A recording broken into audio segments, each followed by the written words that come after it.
Welcome to It's All Fine and Dangy, where we talk about community, health, culture, and all of the big and little things that make life good.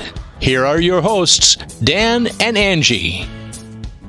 Hi guys, welcome to episode 46 of It's All Fine and Dangy. We are so happy that you are able to listen to us today. We are happy you are here. Yes, we are. We need to do some more Facebook Lives. We do. We really do. We got the new studio set up. I want to have a little more interaction. I think we need that. I do too. So we got to get that out. We got to try the green screen again. We got a lot of things we got to do. Not committing to anything yet, though, everybody. But we are going to do that. We're committing to them at some point. At some point. In 2020. Some point in the future. Anyway, guys, how's life been this month? It's been fun. Yeah, it has. Were we waiting for them to respond? I was waiting. That's what I'm saying. It's like I have an audience out in front of me, which we do, but I just can't see them. Well, speaking of audiences, we have seen an uptick in the show. I mentioned last week that continues to climb, and we want to thank you guys so much for listening. And this past weekend, we actually got outside and spent some time relaxing for a change. We did. That was very nice. We just kind of went around town to some different locations and rode a little and did some work. You did some reading. I did some writing. And why did we have to get out of the house, Daniel Fox? Because we have stucco. We have partial stucco on the house. We have partial stucco. So we've been under home renovation for about 14 years. And longer than we've been together. Yes. And you've probably heard us talk about it 10,000 times. And we started getting stucco on the house this past week. So hopefully that'll be almost done next week. Next weekend. Yeah, next weekend. This weekend coming up. Yep. Actually, because it's Thursday. This will be airing. And you know what I am so excited for, though? I started looking at our show calendar. Yep. Because I have been very diligent at trying to get us booked throughout the year. We have so many people interested in being on the show. Yep. Everybody I've reached out and asked them, they're like, yes, that sounds fun. I love it. So it's a great response, and it's just so exciting. It's so exciting. But our calendar is looking really good for the year. We have some really amazing guests that are coming on. Yep. And most of them are local small businesses or family-owned farms or inspirational stories, local charities, organizations. We try to focus on our favorite stuff. Yeah. So I'm just really excited about the lineup here. You've been doing so great. Can I give a real quick sneak peek? I'll make it a tiny little teaser trailer. We're going to do some stuff related to dogs.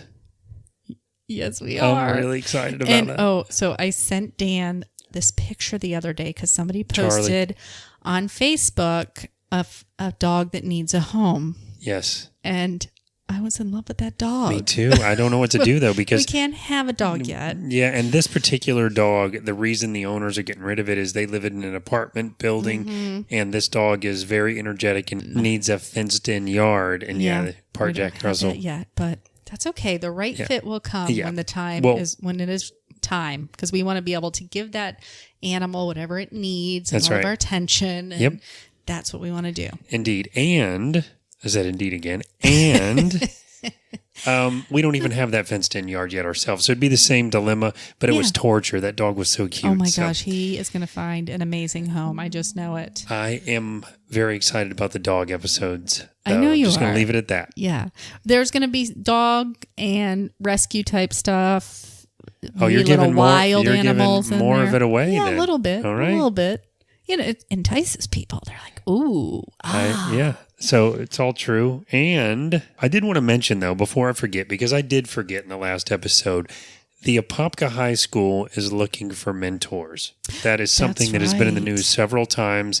The principal has been out by the side of the road holding up signs. So if you're interested in becoming a mentor, and that could be as little as like sending texts to students to encourage them, emailing them, all the way up to much more involvement in becoming a mentor. But if you're interested, you can call the Apopka High School at 407-905-5500. That's 407-905-5500. So I want to make sure I mention that because I forgot last time. That's great to let the community know that, especially since the principal's standing outside. That shows that they really got to get the word out that they need that help. It really does. And I was at the Apopka High School alumni meeting last night. If you remember, we had Holly Condry and Heidi Reynolds on the show way back in like episode 4 or 5 or something. Yeah, that's when we're first starting the Apopka Alumni Association. And they mentioned that about the mentoring, and Holly mentioned kind of some of those ways that you can get involved. So again, if you're interested in mentoring, please reach out to the school. One more time,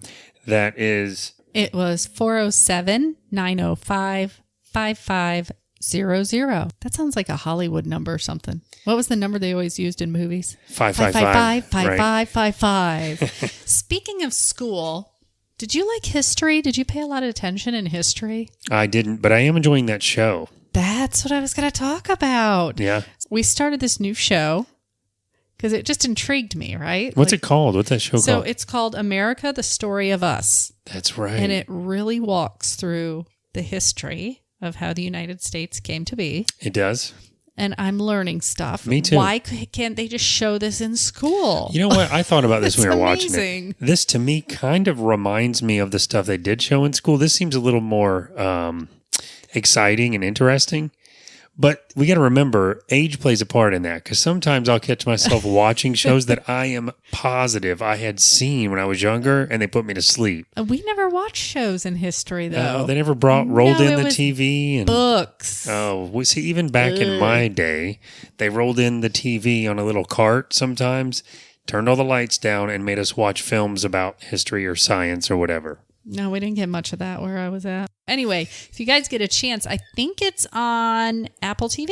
No, it's on Amazon, actually. Oh, it's on Amazon. Yes. And it is America, the Story of Us. It's pretty interesting. I thought so, too. I mean, and it gets your emotions going, too. It gets my emotions going. Yeah.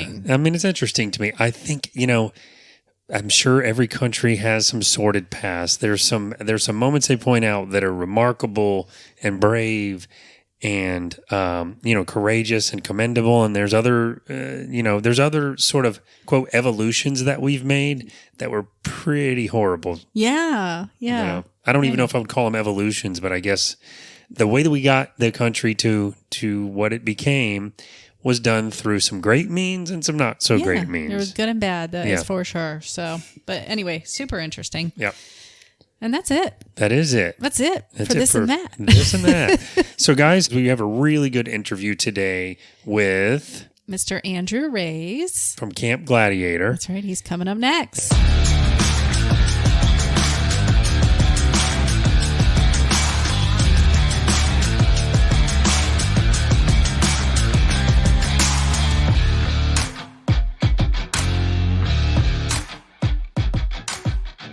Hey everybody, welcome back to the community call out. Well, January is coming to an end, but those goals shouldn't be coming to an end. Right. So this month we've been talking with some people who've really inspired us with their New Year's resolutions and the goals that they've already reached. We've had some local gyms that we've talked to that are here to help you crush your goals. Yeah. And we have one of those people with us today. Yeah. So we have Andrew Reyes with Camp Gladiator right here in Apopka. And that's what we're going to be talking about today with you, Mr. Andrew. Yeah, yes, thanks welcome. So much for having me. Yeah, of course. Thanks for coming on. Here. So we're actually out at the camp that they taught this morning. No, we did not do the camp, people. Sorry, that's too early for us. All right. Hey, that's one of those goals. That is one of the goals. There you go. Mine's a little later in the day, though. I like it. A little later in the day. But tell us a little bit about yourself. We always like to just let our guests kind of intro themselves to our audience, and then just tell us why you decided to become a personal trainer. Maybe. Absolutely. So I'm born and raised in Apopka, so I'm really passionate about everything around here. Look at that. Yeah. So wow, me too. That's a rarity. Really? Yes. That's awesome. Yeah. Okay. I was born in the Apopka Hospital, believe it or not. Were you really? See, Yeah. I was born in Altamont, so it's like I can say born and raised, but it's like that's very close, though. Yeah, it's close. It right? counts. Yeah, sure. Let's say that. But yeah, so I'm very passionate about everything around here and getting involved in the community.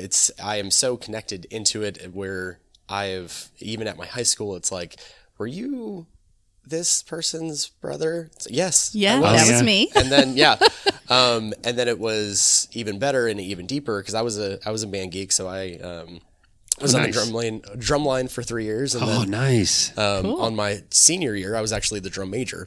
Wow. which is the director of the band. And my dad was the drum major his senior year of the same high school, the same in Apopka High School. So your family really cool. your family is born and raised in Apopka. Mm-hmm. Yeah. See, and Dan's same way. We're like fourth gen Apopkins, awesome. As they say. Yeah. Yeah. That's cool.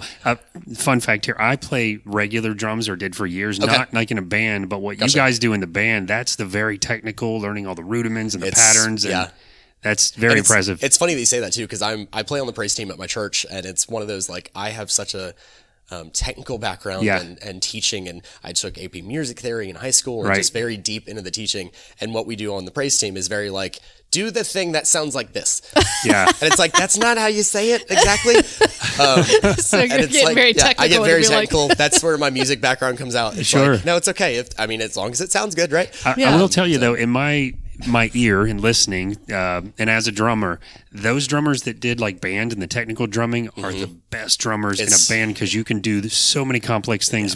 I'm like a 4 on the floor drummer. And, but so the technical band stuff, right? That's what everybody looks forward to, like in college bands and stuff, when they're out on they're looking for the drum line. That's what everybody comes for. So that's what I listen to for everything and every music line. But that's true. Yeah. So this is quite a change, the profession that you're doing now from what you went to school for. So tell us a little about that. So I being so involved in music my entire life, and I thought I was gonna be a band director somewhere. And for so long I thought that, and my dad's a very talented musician, so just following in his footsteps, and thinking that I was gonna take that as my kind of career path and where my life was gonna go. In high school I kind of had this moment of like, I want to help people. And I've always been an athlete. I've always been passionate about health and fitness, and grew up playing basketball and all the sports that you can name. And nice. So health and fitness wasn't foreign to me, but helping people with it was. Okay. So kind of in the discussions of like, what am I going to do and all that, I think it was my junior year in high school. I kind of had this moment. It was kind of an epiphany, if you will. The aha moment? The aha moment. That's right. Or I call it the come to Jesus moment for me, because it was a very it was something different that I saw a commercial of. It was the stats in America of childhood obesity. Yeah. And it was that one will get you. Shocking to me. Oh, isn't it?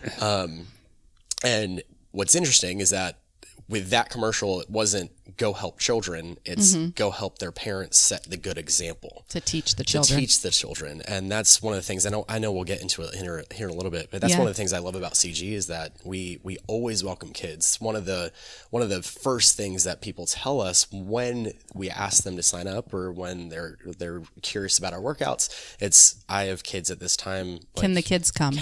Yeah, that's a challenge for a lot of gyms that we've talked to too, because you've got to have some sort of a child area. Yeah. Right.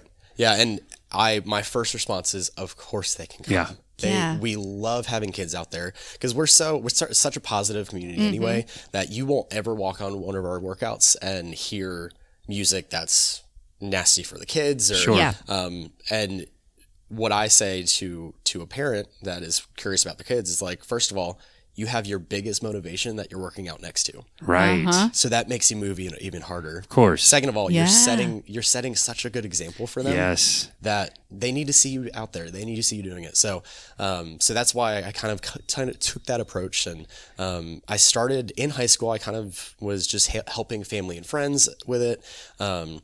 And this is before CG and before I knew about CG.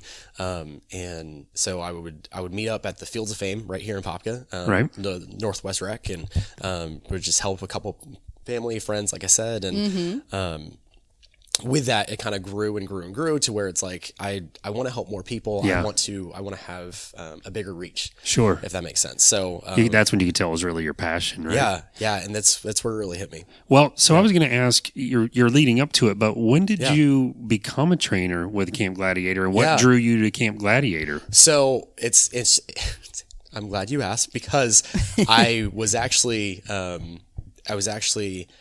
in high school, working with family and friends, like I said. And then afterward, I started working in retail, kind of in the early college years, to where I was at the store Express.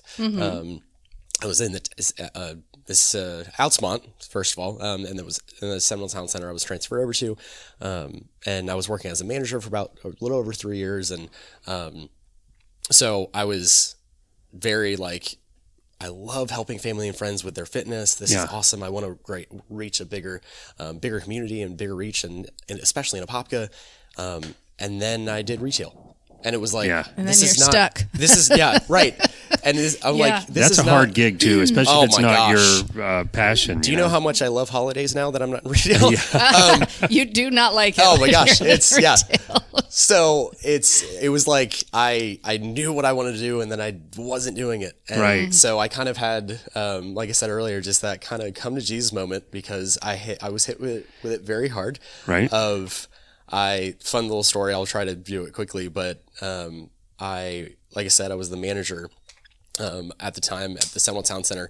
So I was in the store. One of my associates came over the headset, because we all wear headphones or kind of microphones that we all have headsets with to communicate to each other across the store. And I heard her come on the headset, and she's like, "Hey, Andrew, I think they're stealing." So I was like, uh-oh. Which happens all the time. Of course. It's a scary number. Getting into retail, it was one of those like eye-opening moments. Like, this really happens this much. You can't believe how much people do it. Insane. Angie used to work in retail. I've heard horror stories. It's awful. Yeah. So I sprinted to the other side of the store, and imagine kind of I would say a 6 foot wide table with 2 layers on it, 2 shelves. The entire table was empty. Oh yeah, grab and run. Mm-hmm. Grab and run. They took one of those. They took one of those big Dillard's bags. Yep. Like garment bags. And just swiped it up and ran. Oh, wow. So I kind of turned into Captain America for a second. That's what I say. And I sprinted out of the Sounds store. like me. Yeah. Not supposed to do that, Andrew. You did that too, and you weren't supposed to do that. Oh, yeah. After about a big 300-pound man, too. Really? Yeah. So there was 3 people just sprinting across the mall. I'm right behind them. I chased them all the way out to the parking lot. I was real close. I don't know what I was going to do when I was there. Yeah. Adrenaline going. Right. Yeah. And I went, and they ended up being able to, they drove away, and it was funny because I had that moment of like, all I need is a license plate, and I was yelling it at them. And so they knew that what they were doing, it was a magnetic license plate. They just peeled it off after they heard me say it, and then hopped in the car and just drove off. So I filled out a police report, just all that, and kind of accelerating a little bit.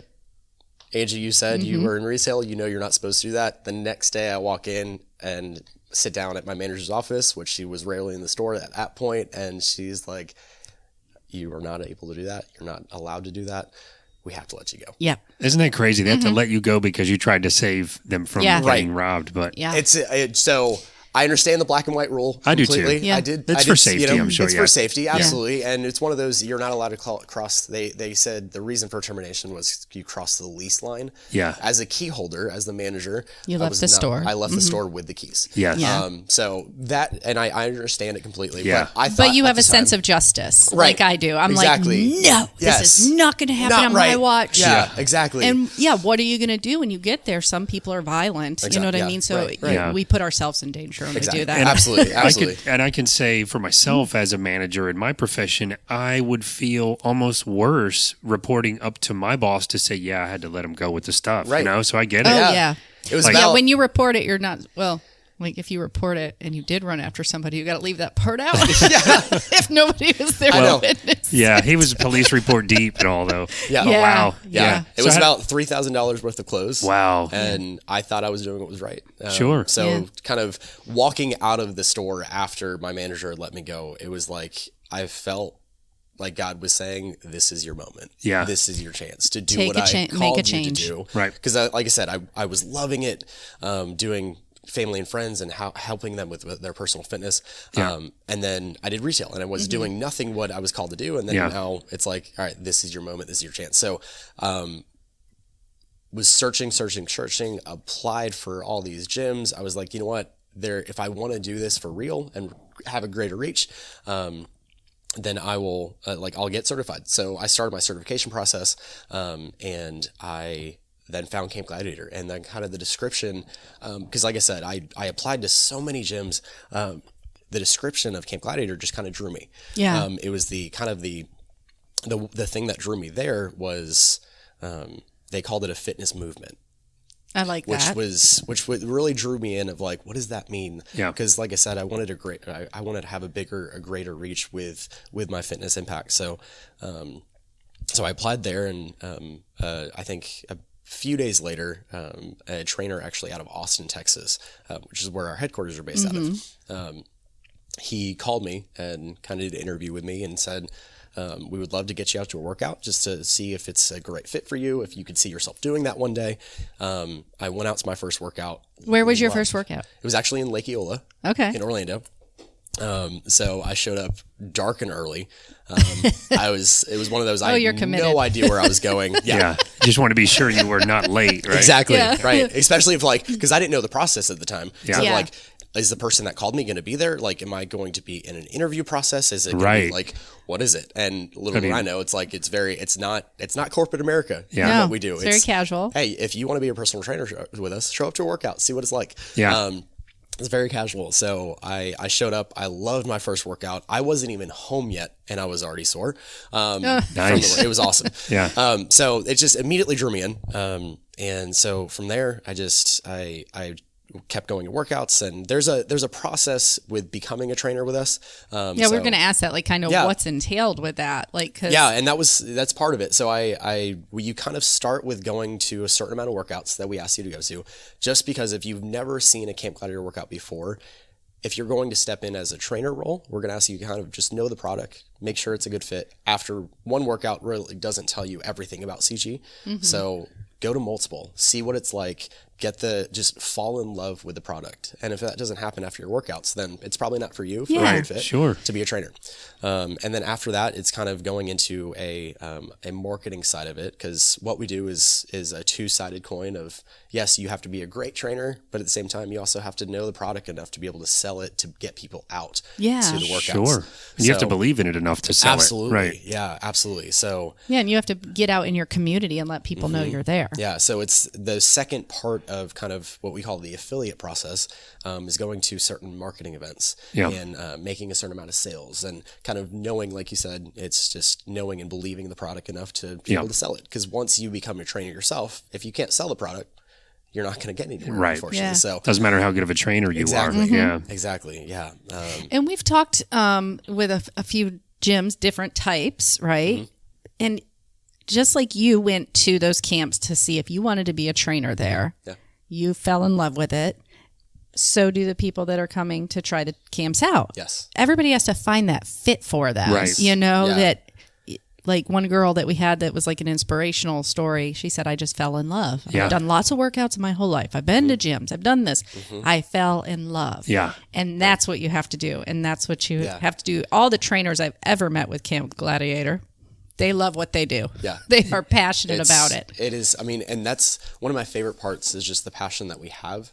And it's funny because we have about 1,000, I would say we're just under 1,000 trainers nationwide. Wow. Which is so exciting, because when I started, I think I was higher number, because every conference that we have, it's like trainer number this. So I think I was the 250th trainer in all of CG, which is exciting, because now we're just under 1,000. And so you were there pretty early on in the building of it. Yeah, we're now on our 11th year. So I am on my 4th year of that 11th. That's a lucky number. Yeah. 11.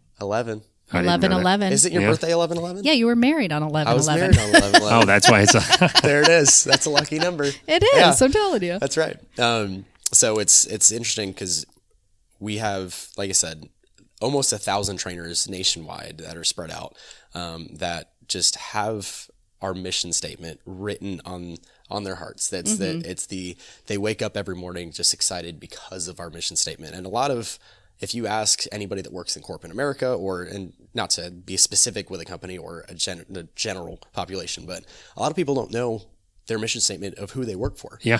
It's like, we believe in this. Is yours short and sweet, or is it long? It's pretty short and sweet. All right. What is it? To positively impact the physical fitness and ultimately the lives of as many people as possible. So, and that's exactly fits with what you wanted to do. Yeah. So that's perfect. Exactly. So that's where it was really drawing me into CG, and all of our trainers know that, every single one, and it's exciting because every time, like I said, we have these annual conferences that we go to. Yep. And on a lot of them, we kind of start with that mission statement, or some of our leadership meetings that we have. We have somebody volunteer and stand up and say it, and then we all say it together. And it's like, we are always reminded that we are here to positively impact lives as best as we can. Yeah. That's great. Which is really, really exciting for us. And one of my favorite things is when starting as a trainer with CG, it's, you went to the workouts not with other trainers, but with campers. Yeah. And see what they were struggling with, and you're right next to them. You're right next to them. And it was funny because there was this 70-year-old woman that was kicking my butt at my first workout, and I thought I was in shape. And it was like, what is happening right now? Do you remember when my son came with me? Yes. My big one that went, and he's like, oh my God. And I'm like, come on, buddy, keep up. And he works out all the time. They're but he has all them muscles, you know what I mean? And that cardio is killing him, man. It's such a dynamic workout, which we'll get into, I know, but it was great to kind of work out next to people that had all different types of stories that weren't trainers.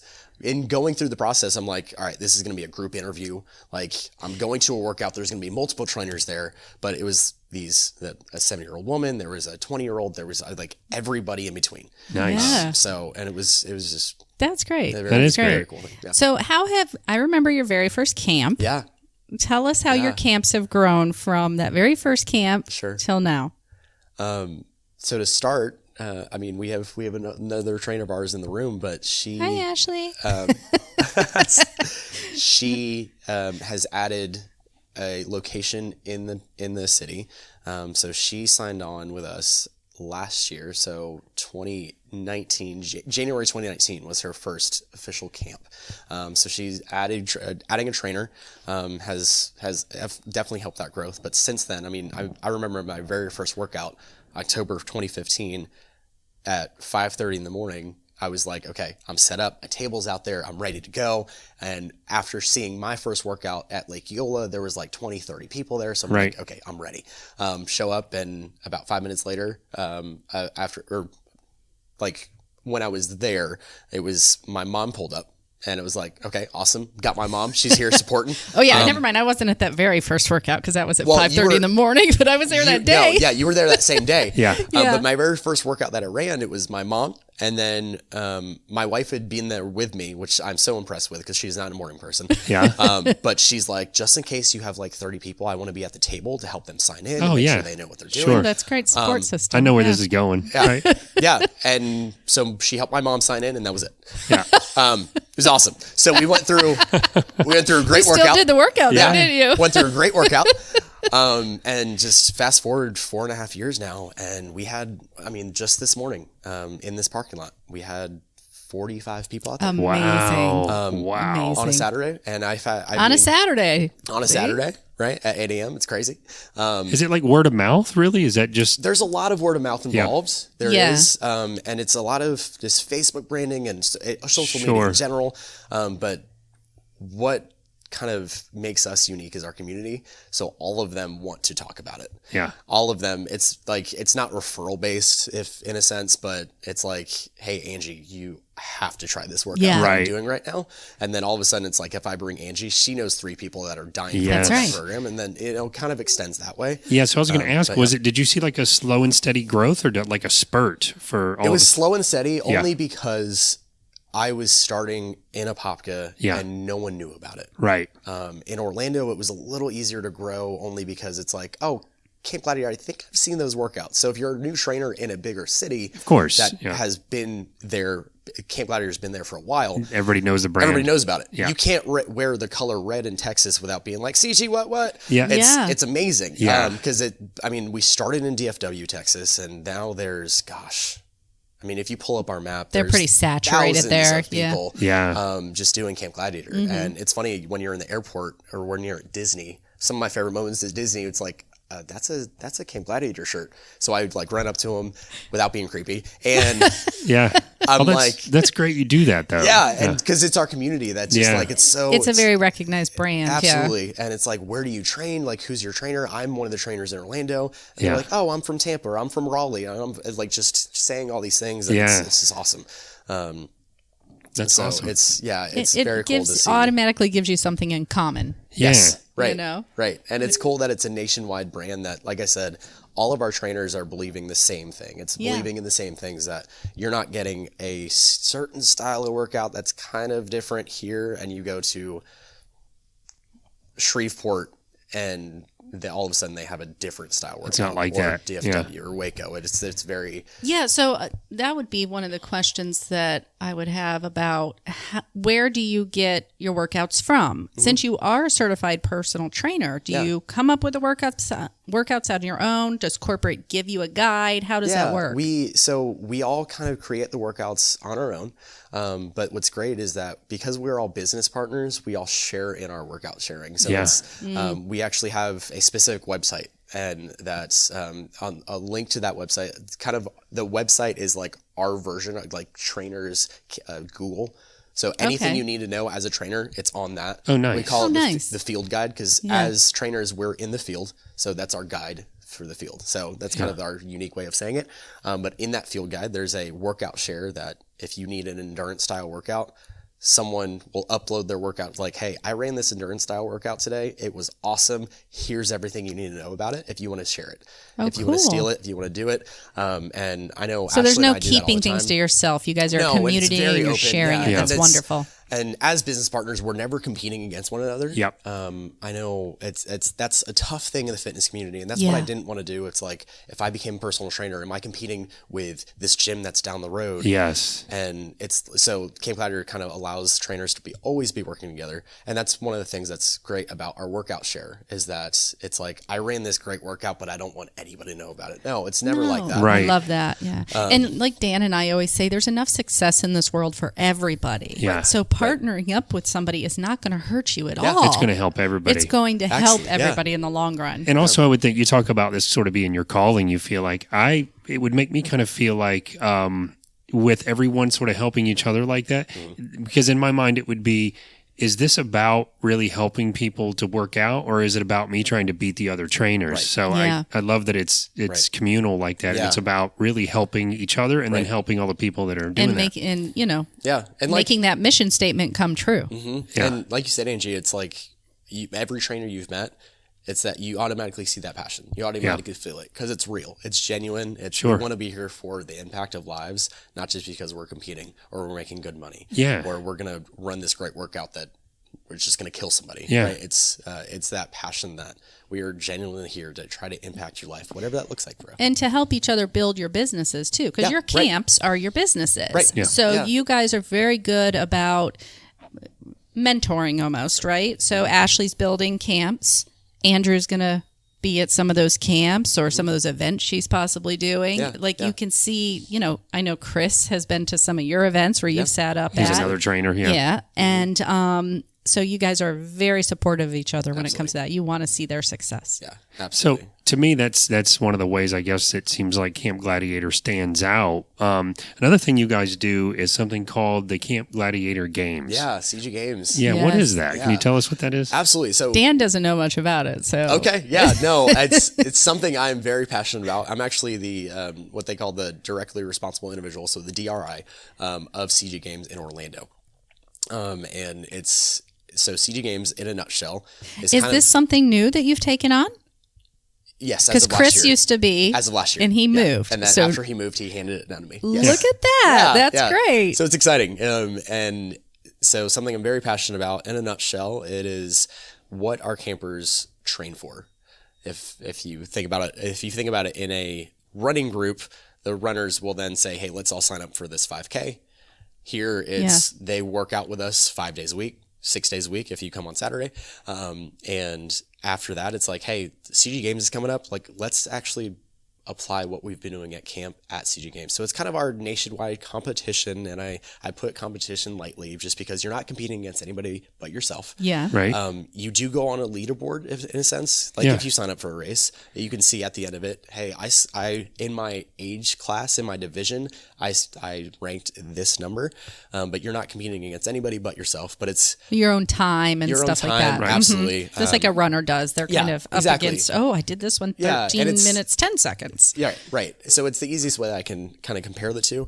but it's allowing you to see what you do at camp during our workouts during the week, and once a year you can kind of go and apply that in a very much bigger scale to where it's like it's 3, 2, 1, go, and you have judges around you. It's kind of like, if I were to compare it, it's kind of like CrossFit games as far as like you have, not to the athletic level and the Olympic lifting and all that. Yeah. Not to the intensity level, I should say. It's pretty intense, though. It's right. It's, But you do have kind of you have a bib number. You have judges that will score you. Nice. So running time. For technique and stuff like that. Yeah. So even though you're really just in competition with yourself, which I really like, you have to admit, when you're in the crowd with everyone else, it's this energy. It does drive you to do harder, faster, better. Absolutely. Yeah, absolutely. And it's that thing that just people talk about. But this is pretty big. So you have your cities that will get together and do this with all the local camps. But tell us what happens from there. When in every city that we run, so nationwide, we have 2 weekends that run CG games. So we call them CG games prelims. Now, if you, in your division, in your age class, if you score highly in your age division, you are invited to what's called CG Games finals. So we have CG Games prelims that everybody can compete in, and then if you qualify, you are invited to CG Games finals, and that's where it's the much bigger scale, top tier kind of thing. Yeah. Where does that take place? This year, it's going to be in DFW, Texas, at the Texas Ranger Stadium. Oh, so it's big. So this is a big deal. So for clarity, what'd you call the prelims versus finals? So the prelims are everywhere, and then the finals are in one spot. One spot, because you are invited as an athlete. You are invited to finals to say you've qualified highly in your age group. Yes. So we're going to invite you to compete on a larger scale. Yeah. And if you are within the top 3 in your age division, you can win some money. Nice. So it's kind of like the CG Olympics, the second round, right? Exactly. Wow. Exactly. Yeah. Is it always in Texas? It's big always games? in Texas. Yeah. Well, yeah. It's always in Texas. That's kind of where we started. That's where headquarters are. And we love to kind of dive deeper into that. It's kind of in Apopka specifically. It's just part of our culture. We are always talking about CG games. Yeah.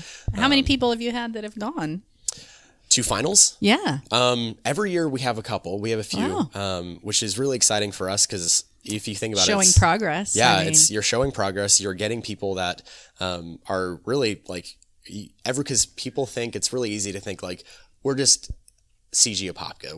We are the suburb of Orlando, like, and then doesn't feel significant, right? Right. You think, wait, suburb of Orlando, like, don't even think about that. Look at Texas. They are like scattered. Thousands of people are competing in CG Games, but then when you get that invite in your email to say you've been invited to CG Games finals, it's pretty big. It's like, wow, that's amazing. Yeah, that means that you have really committed to your health and fitness and have made such improvements to be able to be there. That's amazing. Yeah, no doubt. It is. Yeah, so tell us what somebody new to CG can expect when they attend a workout. Sure. First and foremost, you'll get greeted with a smile from a trainer. And it's one of the things that we talk about to newer trainers. It's like, remember your first workout when you showed up, that dark and scary parking lot that I showed up to? I was like, I don't know anybody here. Yeah. I don't know if there's even going to be a trainer here. And not only like, because one of the things that makes us unique, we're all outdoors. Yes. So you're not walking up to a building front and have to walk through a front door. It's, let me go to this church parking lot. Yeah. And maybe there's going to be someone standing there. So you'll get greeted with a smile first and foremost. But once you dive into the workouts, it's always at your own pace. There's before I send anybody like a 3, 2, 1 go for anybody, I kind of have them meet a couple people around them. I intentionally set up their mat next to somebody that really it could be anybody, but next to somebody that has been doing this for a minute that I know, a seasoned camper. That I know is going to help them through it, just in case I'm not right next to them, that kind of thing. And there's kind of a top 5 things that we go through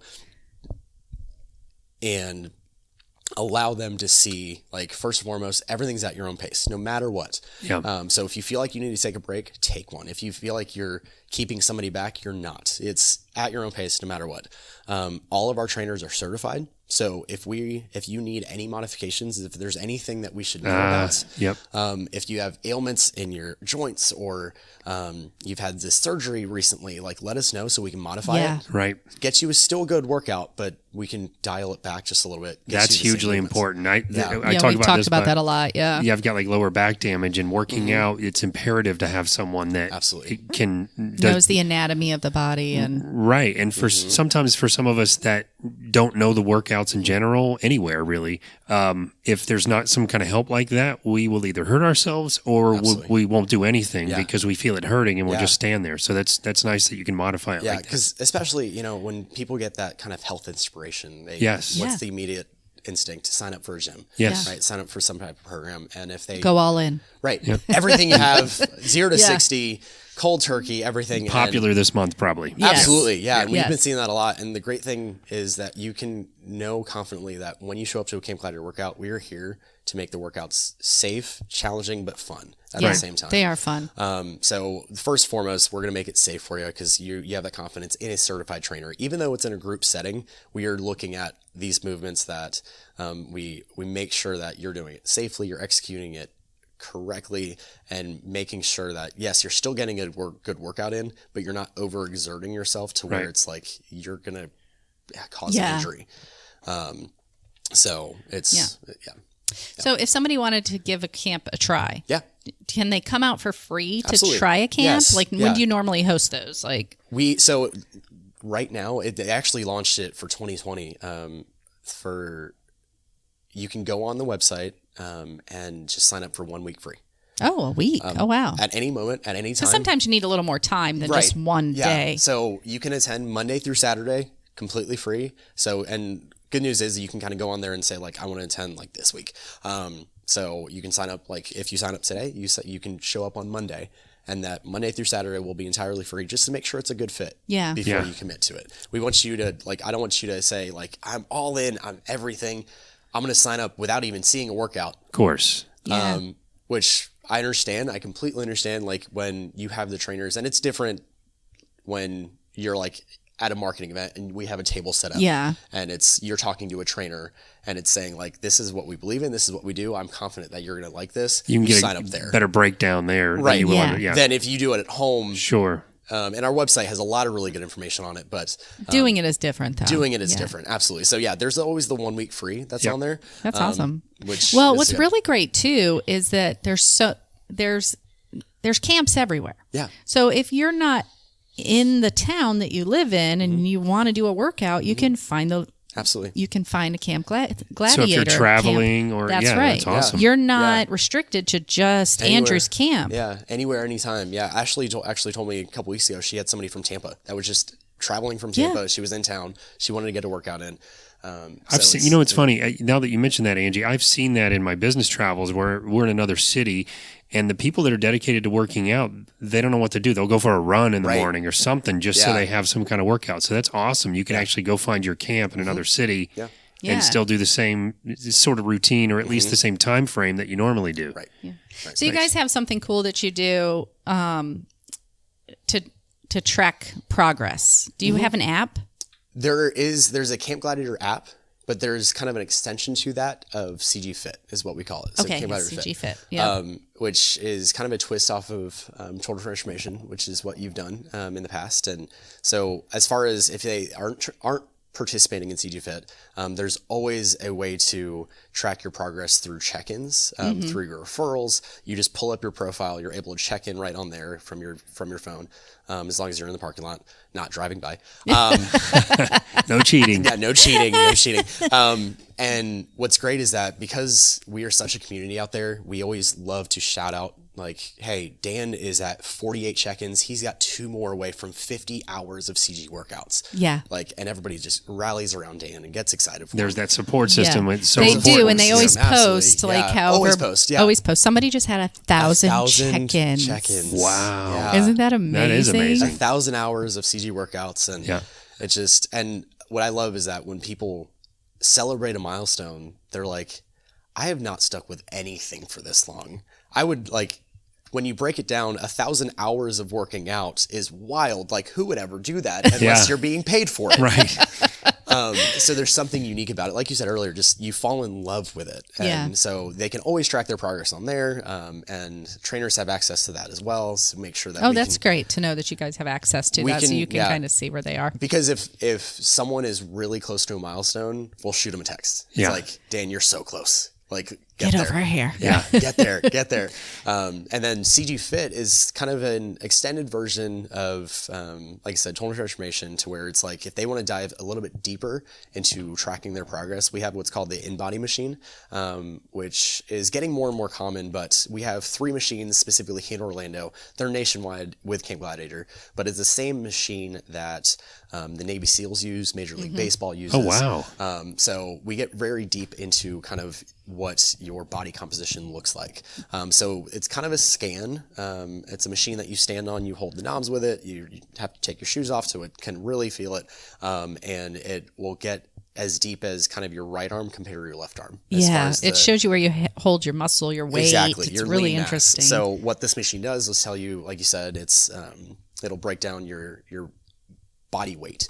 So what kind of, a lot of people make the mistake of standing on the bathroom scale. Yes. They walk on the bathroom scale. It's like, I need to lose 800 pounds. Right. We've talked about how the scale is defeatist. And everyone in your profession that we've talked to says, stay away from the scale. Stay away from the scale. Do it. And if you're not going to stay away from the scale, stand on this specific scale.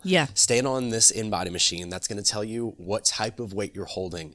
And a lot of people then go to the like BMI, which... It's a scary number. I understand it. In the medical field, it's used a lot for people that are sedentary.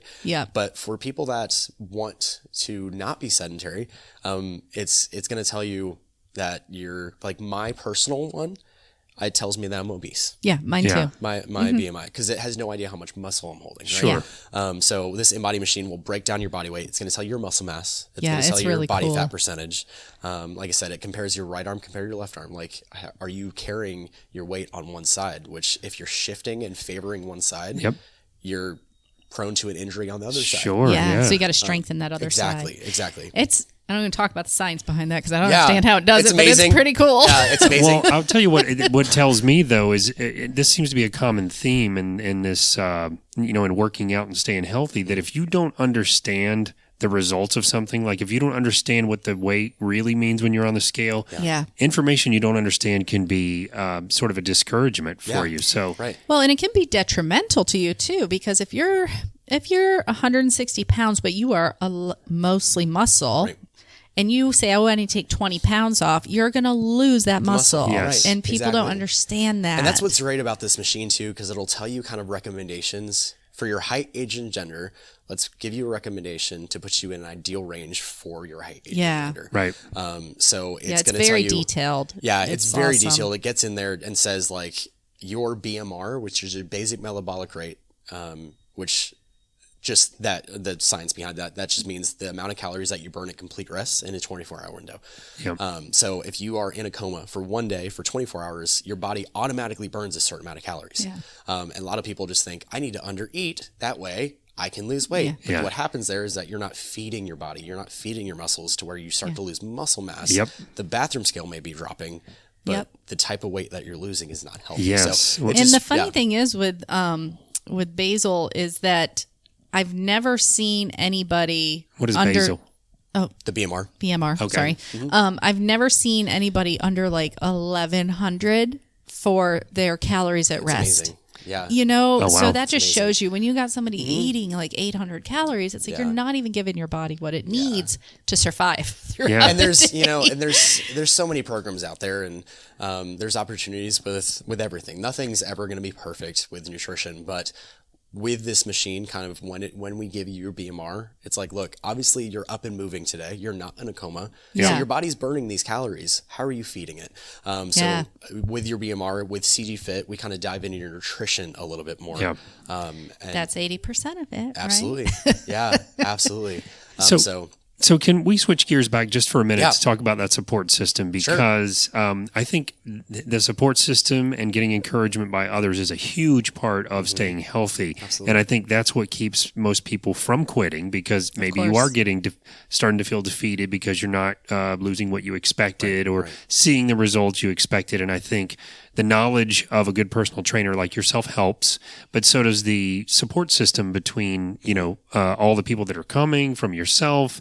And I wondered if you might have any success stories that you want to share with us that might inspire other people, or maybe that inspired you even. Absolutely. Yeah. Easy one. We had one this morning.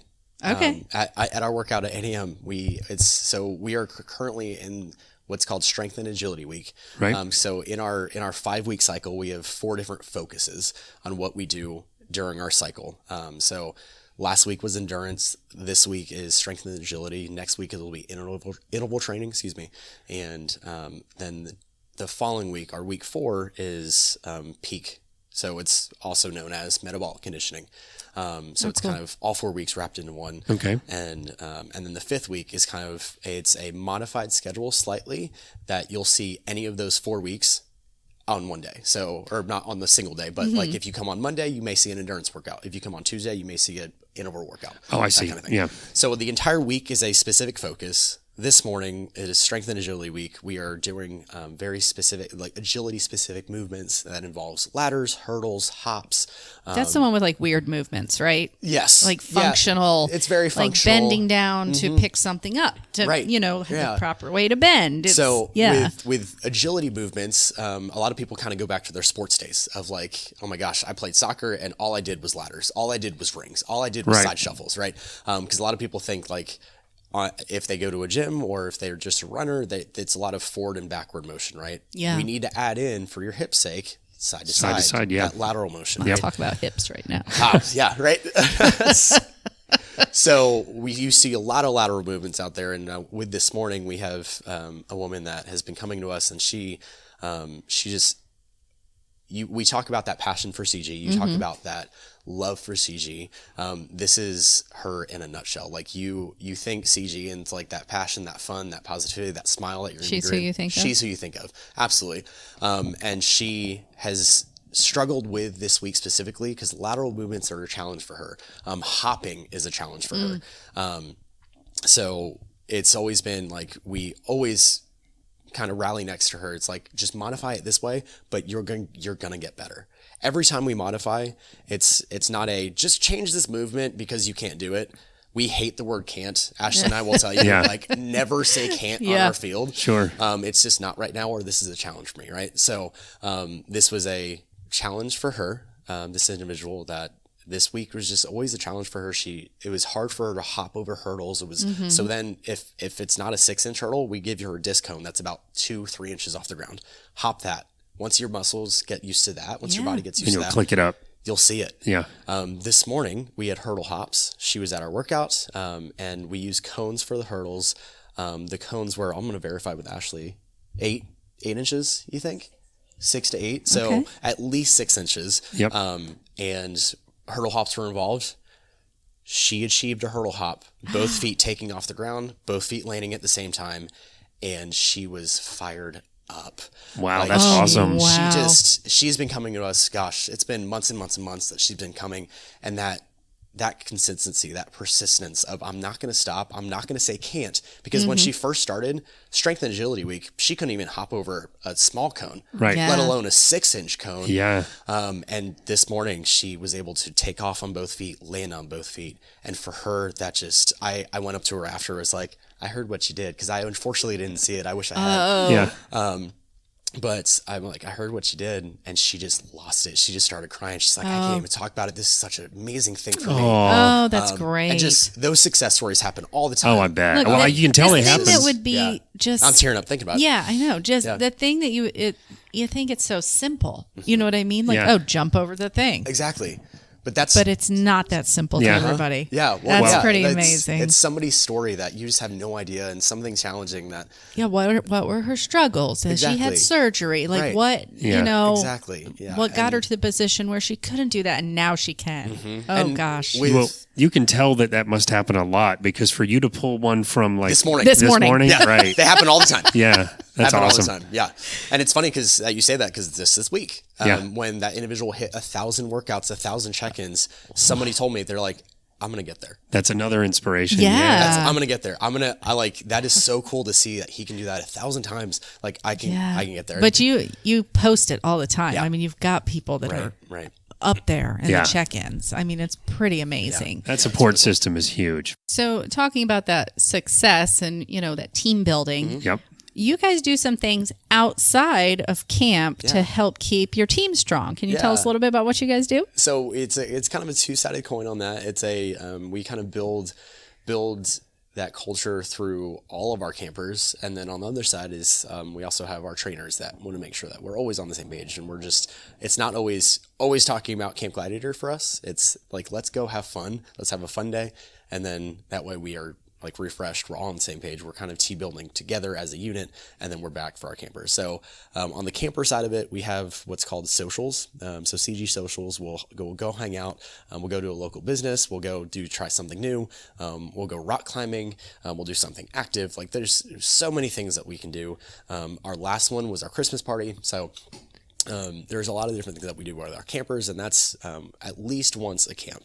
So when I say a camp, it's a 5-week cycle. So at least once within that 5 weeks. Wow. So that's quite often. We're going to hang out, because it's funny that it's often on paper, but then you step out onto the field and you're like, all of these people love each other. Yeah, like, all of these people are so close. They're getting and along. so friends. And it's amazing that Ashley and I don't have to say, hey guys, go hang out with one another. Like people are calling, texting, and saying, hey, like let's go meet for coffee, or let's go to dinner. People become friends. You know what's just dawned on me? It's amazing. 2 or 3 or 4 years ago, you and I were at a restaurant, Angie, and we went over to a table to say hi to this big group of people, and it was a Camp Gladiator group. Was it really? Yes. Yeah, so that just dawned on me. Yeah. That is awesome. Yeah. So they're truly become friends in the People group. become friends out there, absolutely. And it's not.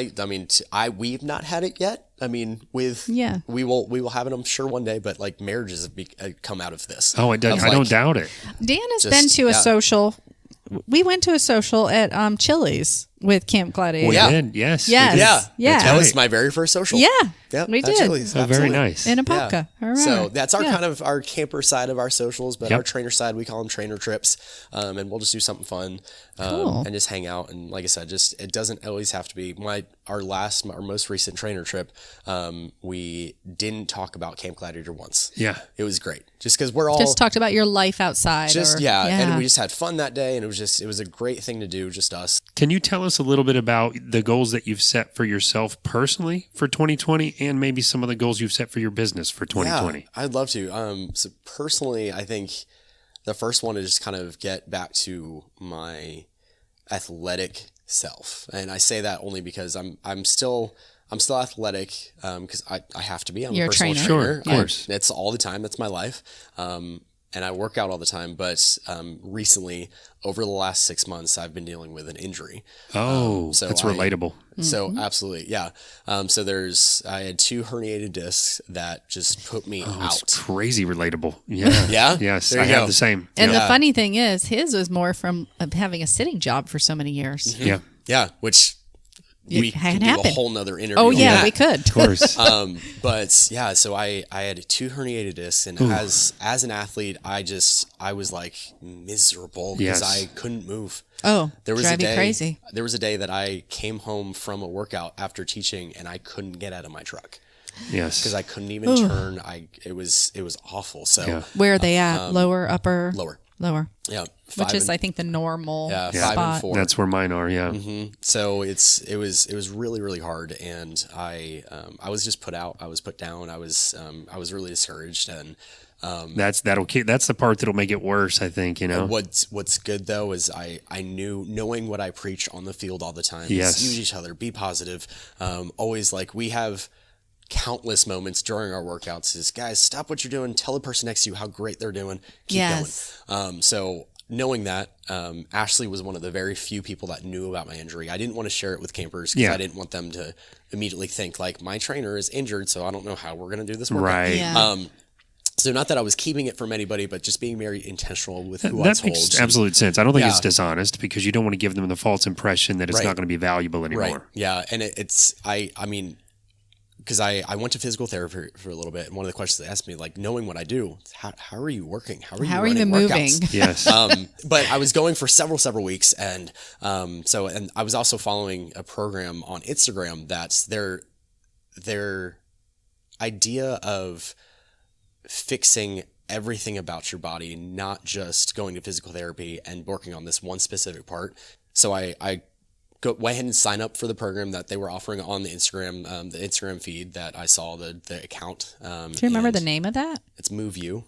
Move You. Mm-hmm. So it's Move You, and they kind of have the very like just fix your entire body instead of just working like, hey, I have a shoulder injury, let me just fix my shoulder. It's a more of a whole body approach. Exactly. Which I'm all about. But kind of personal goal for me is kind of getting completely 100% back from that injury and then some. When you're younger, especially males, you think you can just do that anything. confidence is there. Like the confidence is there, buddy. Absolutely. I can do this. I can pick that up. Right. I can bend at the hips and pick this up. Yeah. So how did you get past the mobility problems and such? Yeah. Was it just through physical therapy and stuff in this program? It was this program. Yeah, it was this program. Physical therapy did help a little bit, but it was that very temporary relief. Yeah. It was that I felt it takes some of the pain away because it's reworking some things. Yeah, and they were all great there.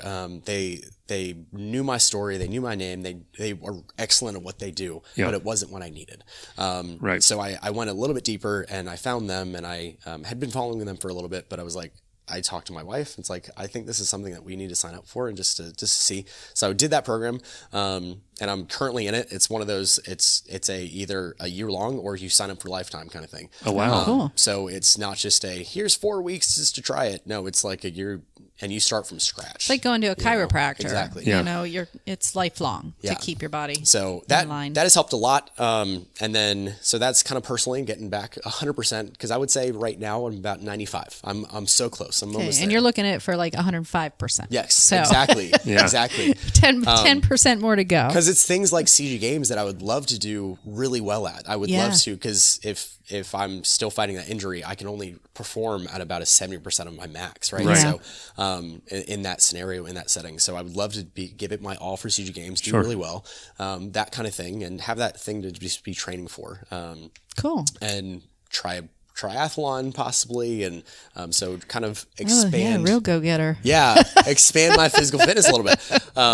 And then professionally, I think adding more trainers to the area that I'm kind of overseeing, because I'm currently an area director, is what they call it, over the northwest section of Orlando. So it is from here in Apopka, it's from like Hunt Club. Mm-hmm. And then you expand northwest up to like Leesburg. So like I'm it's a big space. Yeah. I'm overseeing that area because Lake County needs camps definitely. So I know we talked about Ashley earlier, but as of what we call it Camp 2, which for us is again 5-week cycles, but it is February is just the easiest way to say it. In February, we were officially opening up Mount Dora. Yeah, saw that. That's great. Which is so exciting for us. So just kind of expanding on those goals of, I love that we have Mount Dora now, but I'm not done. Let's touch Eustis. Once we're done Eustis, there's Tavares. Once we're in Tavares, hit Leesburg. Like, you just sky's the limit. Yeah, absolutely. Because there's no... Again, and Leesburg is a huge area.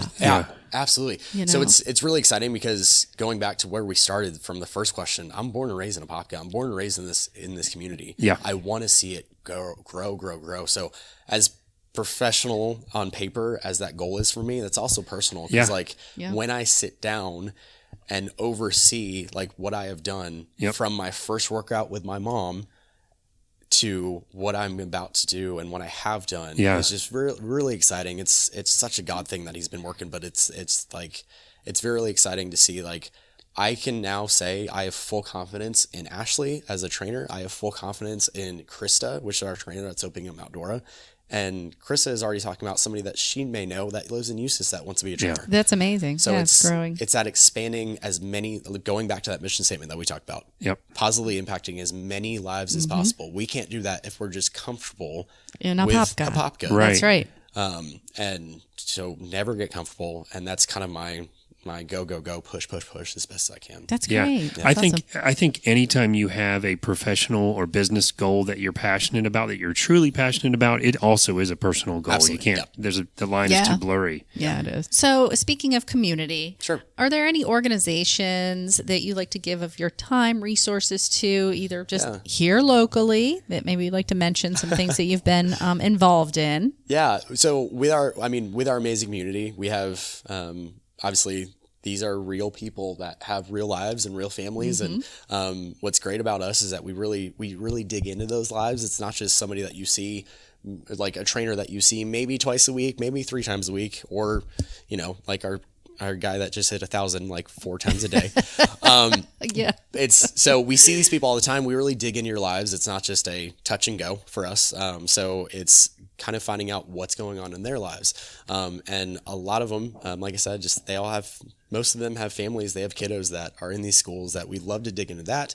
And with that, we recently, Krista, like I said, our newer trainer, that's going to be opening in Mount Dora, she ran a workout for Apopka Elementary. Just the kiddos and their parents. Oh, nice. Love it. So something like that was just fun. We've done workouts for Wolf Lake Elementary and kind of partnered with the fire department there, and they were like pulling with the fire.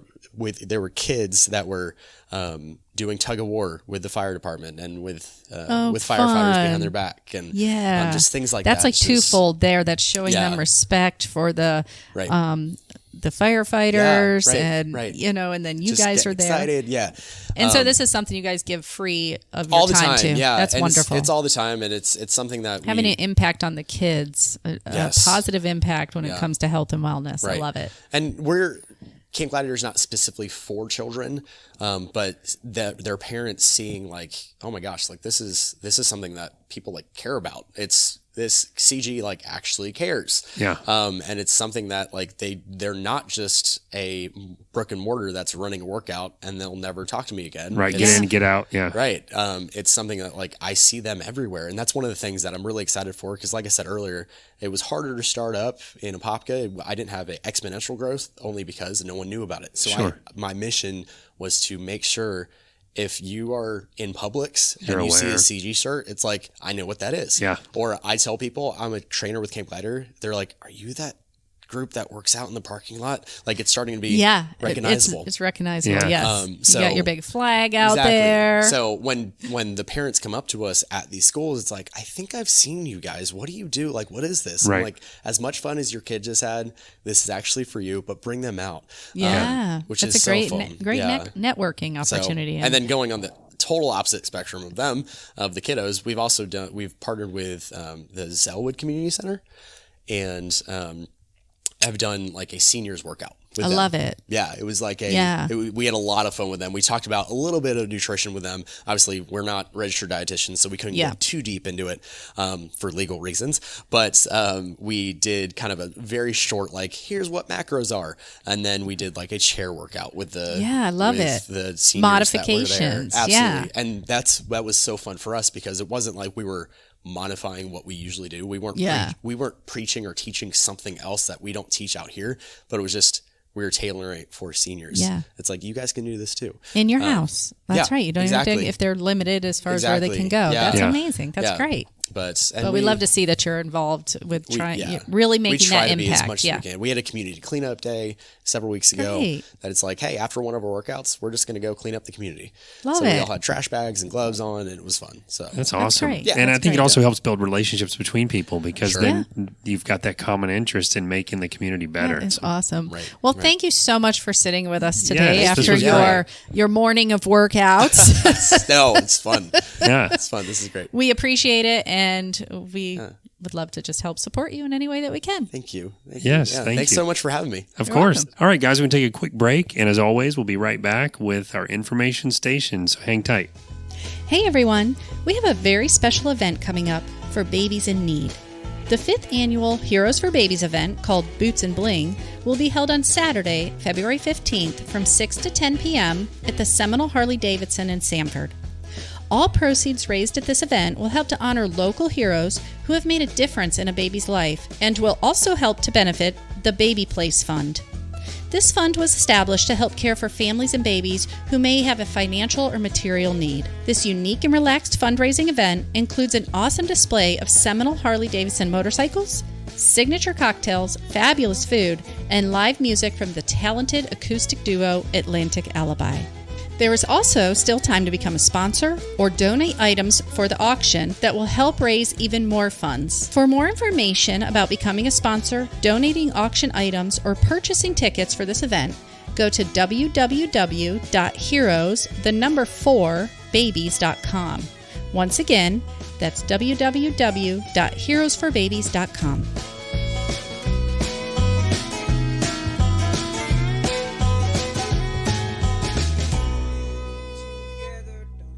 Hey guys, welcome back to the information station. We hope you enjoyed that interview with Andrew Reyes. We definitely enjoyed interviewing him. Very, very inspiring group, the Camp Gladiator group. What do they call themselves? Campers. Campers, the Campers, yes. Yeah. And I was at his very first camp, which we brought out from, well, not the real early one, but me and Mindy actually went to his very first camp out at Field of Fame.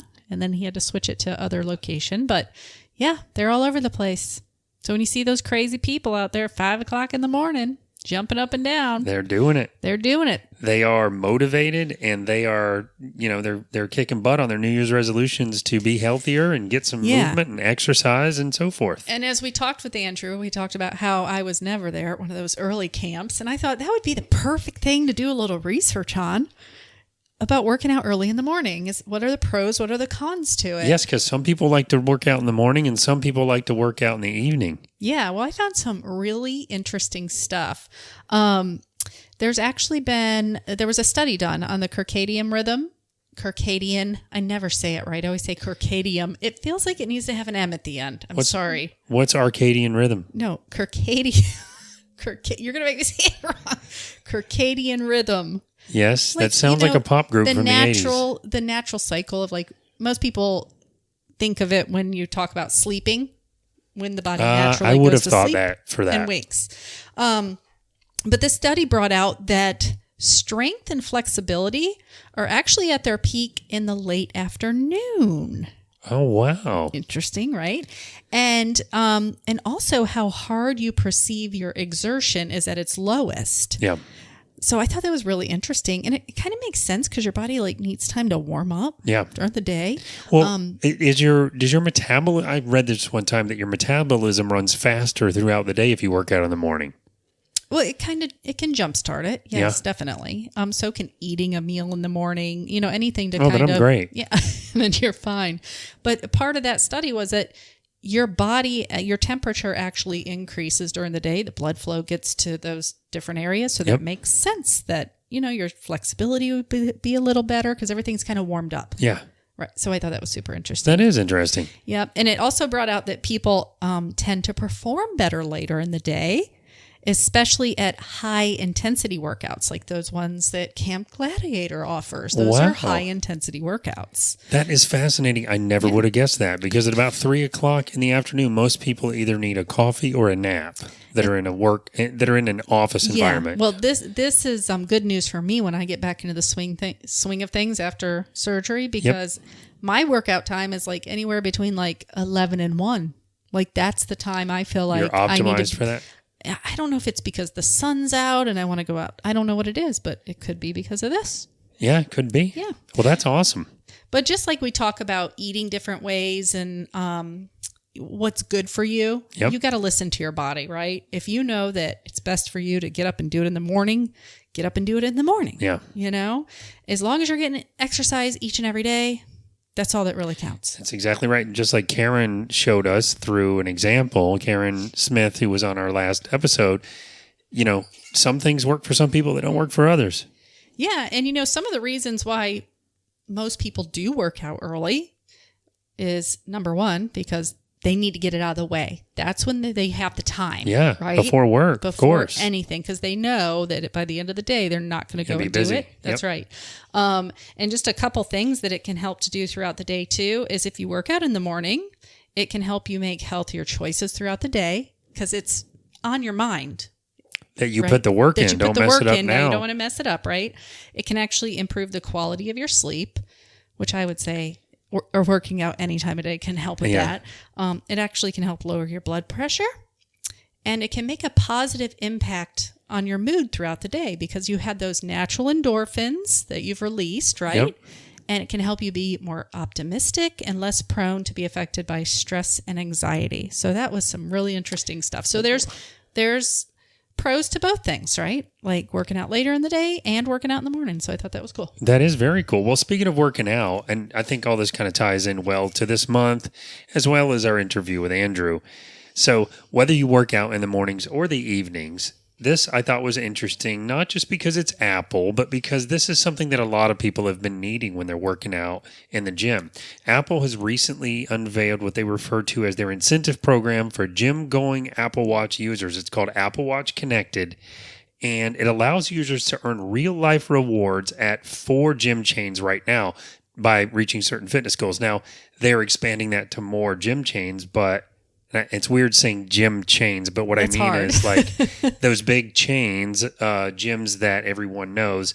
For example, right now they're starting off with Crunch, Orange Theory, YMCA, and Base Camp. Those are the 4 Oh, wow. I've gyms. never heard of Base Camp. I've definitely heard of the others. Yeah, that may not be in Florida, but this is nationwide. And what's cool about it is the gym membership fee discounts are part of those rewards, Nike or Apple gift cards, charitable donations, my favorite one. That is really cool. And or the ability to earn back the cost of the Apple Watch itself, which I think is amazing. Very neat. Yeah. So what the problem has been for a lot of these wrist-worn fitness trackers is you go into the gym, you get on the equipment, it's got its own interface, its own screen. Yeah. It's counting its own thing. Your Apple Watch is counting its thing. Well, Apple introduced something called Gym Kit way back in 2016, and that is a programming language, not to go too deep and nerdy, but it's a protocol really that allows the watch and the gym equipment in these gyms to talk to each other. So they sync up. Wow, really cool. Yeah, they sync up your heart rate, everything is tracked. Whatever the gym equipment is spitting out is synchronizing with your Apple Watch, and that kind of tracks what your progress is, and then each gym gets to sort of set their own fitness goals and choose the rewards they want to offer. Cool. And so anyway, it's a really cool incentive to get out there and work out. It's another incentive. Yeah. So I thought that was cool. Haven't we talked before about how a lot of the insurance companies now are offering perks to you wearing yes. a device like this? That's true. And there are insurance companies out there that will actually pay you back for the fitness tracker as long as you do enough of the, as long as they can track, you can turn in your activities basically with them. Now, it's not every insurance provider. And what I also learned is, sadly, it's not every plan of every insurance provider. So you might be with United Healthcare, but you might not be on the United Healthcare plan that has the fitness tracker. I really think it should be a requirement that offices, places where you're spending the majority of your day, and insurance companies have got to start working together to better improve the health and wellness of the country. Yeah, really. I agree. I have one more thing I want to talk about as it relates to health, and it's not necessarily directly related to, working out and things like Camp Gladiator, but I did find it interesting because I know someone that is about to go through surgery, and I think sometimes it's easy for us to forget just how important our mental health is as we are heading into something like a surgery. So there is an article I read at Stanford University. All the research that's been done on this seems to continuously come to the same conclusion that people's mindsets can immeasurably affect physical healing after surgery. Measurably. That's the important part here. So, a lot of time we talk about things like the placebo effect, or you're not going to be thinking about your pain, and so that's why you'll do better. This is a little different than that, though. And I mean, historically, there's sort of been this mysticism around the mindset and whether or not that really has that much to do with the physical recovery or the physical body. Is it really just you sort of playing tricks on your brain? But the research they've done on it suggests no. It suggests that there is a reason to stop discounting this as sort of medically superfluous, which is kind of what they've done up until now. Yeah. And they're saying that it makes sense to deliberately harness the underlying components that improve your health by a positive mindset. I won't get really down into the nerdy, techie stuff about it, but to condense the whole article, basically, over the past 30 years, neurobiological research has shown that an individual's mindset or expectation on how the healing is going to go triggers distinct brain areas associated with pain, anxiety, and it activates these physiological effects that lead to more healing outcomes. And a lot of the scientists or doctors that have been studying this are saying that we now know that sort of the power of your mindset as you go into surgery and come out of surgery is a key factor in the healing process. So, the funny thing is, I know all that and believe it, but it's hard when you're in a certain amount of pain that you're not used to. Yes. And that limits you. Yes. And you've been told you can't push yourself. Sure. It drives you bonkers. It does. But I also think the idea of surgery, and I'm not necessarily the case for you, but I get the impression from you that the idea of surgery is part of what's getting in your head about all this. I mean, I'm a little afraid of it. Yeah, of course. I mean, I don't want anybody digging in my body. But Right. the thing that's more depressing to me is the after effect. Right, which is Sitting where for it's 6 weeks. Which is where it's most important to have the mindset for the healing. That's the thing. And I'm not saying it's easy. I imagine it's not easy. I've been through some pretty tough situations in the past couple of years with my health. And you were there for that. But I know that you would point out to me that if I could try not to stress and that it would make a difference. And it was very hard to do, but in the few times that I could, it's almost like an involuntary muscle where don't blink, and then you blink. So if you can get in a rhythm of keeping your mindset, it grabs hold and starts sort of changing things. And so I really envy people that can stay in that mindset. I know that I can't, and I really hope that for you, at least on some level, because I think it will really add to the healing process. I mean, I'm a pretty positive person. Indeed, yes. And I don't like super stress, like freak out stress. Yep. But I don't think anybody wants their body being cut open. No, not at all. But if it can fix the problem, sure. Yes. Then you got to get it done. That's a different thing though. I mean, the mindset on healing, I think, really helps. The mindset on the surgery, it really helps. Being afraid makes sense. But look, I don't want to get too personal here on the show, but I've had 2 surgeries since you and I have been together, and I had surgeries before in my life, but what it reminded me of and what they have in common and what I think the overwhelming majority of all surgeries have in common is surgery is really just a process of getting in your car, riding to the hospital, taking some medicine, sleeping, and waking up sore. That's what surgery is. It really is. That's really what it is. And now they're so advanced, I'm telling you. The surgery I'll be getting done is with a robot. Yeah. It's like the human error part kind of goes out of it. It kind of does, yeah. I mean, it's still a human doing it, but it's things like more that. Meticulous. Yeah, I mean, they've got it to a point to where it's not, like open heart surgery, which that in and of itself may be a lot easier than it used to be. But consider, one of my surgeries was pretty intense, and even still, it's sleeping, waking up sore, taking it easy. Yeah. That's kind of it. I've had surgery it's before, weird. so I know. But, I myself have gotten an anxiety heading into surgery, and then you remember as you're waking up, that was nothing because you were sleeping. Yeah. And I know that is not going to be the big major part of it. It's recovery. Yeah, you're right. I'm already thinking about that too much. Yeah, I know. Well, you're already in it. That's what sucks. You think about it so much that you're getting an extra few weeks out of recovery, Yeah.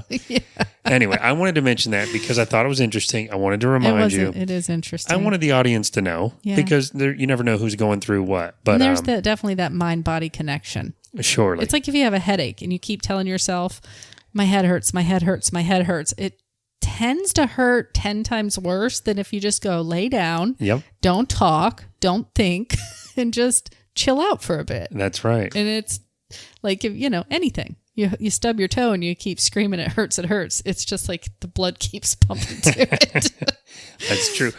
Here's a different example where people go, could this day get any worse? Well, it can now. It can now. You just ordered it. That's right. Here it comes, baby. All right, guys. So that wraps the show. We want to remind you, as always, if you enjoyed the show, please give us a rating. It really helps us. It really raises us up in the search results when people are looking for a podcast to listen to. We'd like to get the messages out to as many people as possible.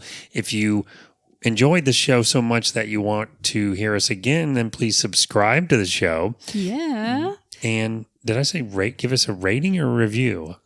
I think you said rating, but we love reviews. And we do love reviews. We love to hear what you think about us. Indeed, we do. Just a few words. It's fine. If you want to write in there that Dan says indeed a lot, as long as it's a good review, we would love to see it. And Angie says, so. You got to put all the O's in there because I like to drag it on a bit. You ready? Yeah. Indeed. If you'd like to call us, the number is 407-490-3899. That's 407-490-3899. You can leave us a voicemail at that number if you'd like to be on the show, if you have a recommendation for a guest for the show, or if you just want to say hi. We keep saying we might play the voicemails on the air. We really haven't had time to do that at all yet, though we really do appreciate the calls. And yeah, they just have to remember to give us permission. That's right. Because we do have to have your permission. Indeed, we do. And if you want to email us, you can email us at feedback@fineanddangy.com. And remember, you spell Dangy, Danjee. You're officially changing your name to Angie with two E's like that. Angie Fox. That's going to be my name. Isn't it a celebrity name? That hey, is. y'all. That sounds like a country celebrity. All right, guys. Thank you so much for joining us again this week. We look forward to bringing you some awesome interviews in the upcoming month of February. And until next time, remember that at the end of the day, it's all fine and dangy.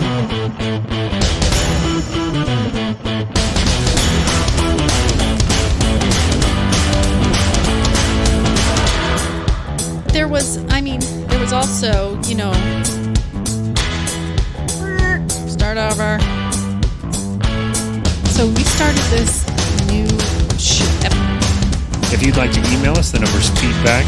If you'd like to email us, our email address is feedback@fineanddangy.com. That's FINEA. That's FINEANDDAJ. Just don't spell it. They'll figure it out.